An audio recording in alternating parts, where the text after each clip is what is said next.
Hey guys, it's Eric with Low VA Rates. Don't forget, before you do anything else, look over here and subscribe where that little red button says subscribe. We want you to know when these videos are going live.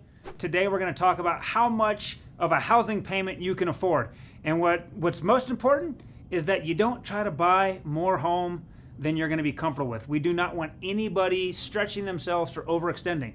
Step number one, you're going to want to come and figure out all of your income, and we refer to this as gross income. Okay, so that is before taxes, before Medicare, Medicaid, whatever you're getting taken out of your paycheck. Gross income is like the amount that you wish you got before everybody else took their part. And remember, if you have more than one job, there's normally your primary employment, which for me, for example, is mortgages.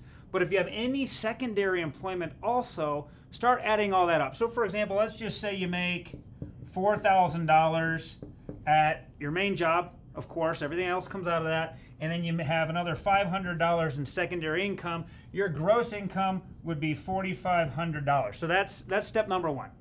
All right, step number two, after you've figured out all of your income, now you got to do the not so fun part, and that is expenses. You've got to figure out what all your expenses are, okay?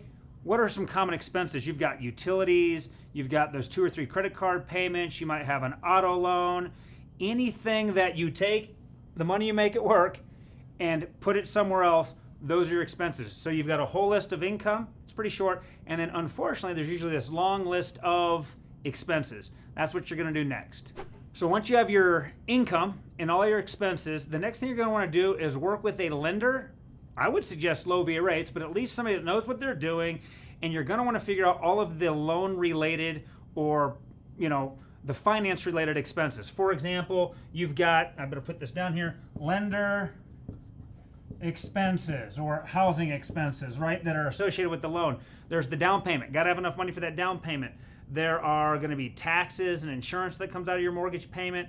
There's an interest rate involved.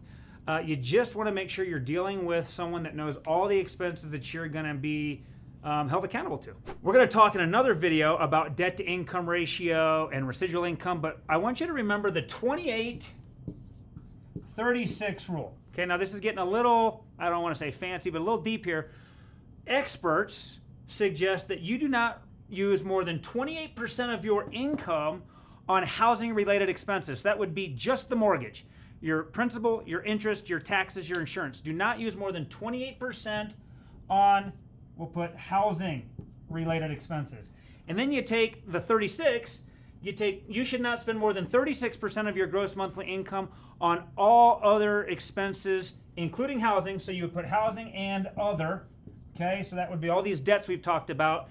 You don't want to spend more than 36% on housing plus other. That's the simple 28-36 rule. That will keep you comfortable and not stretching your home. You're not going to get into a home more than you can afford if you focus on this rule.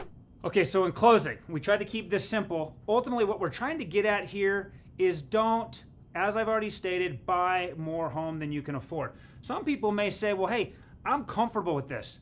I want a bigger, more beautiful home. And look, that's natural. When you're out home buying, that's something that you're going to be, I guess, tempted to do. And ultimately, it's your call. There are situations where you can go over the 28-36 rule. Like I said, we'll get into that in another video. Here at Low VA Rates, though, we want you to borrow money responsibly, and we want you to be comfortable. Get into your home first, and then you can always upgrade and do stuff like that later, which we'll also talk about. Hey, I hope you're wearing red. Thanks for watching. Go out and buy that house that you can afford.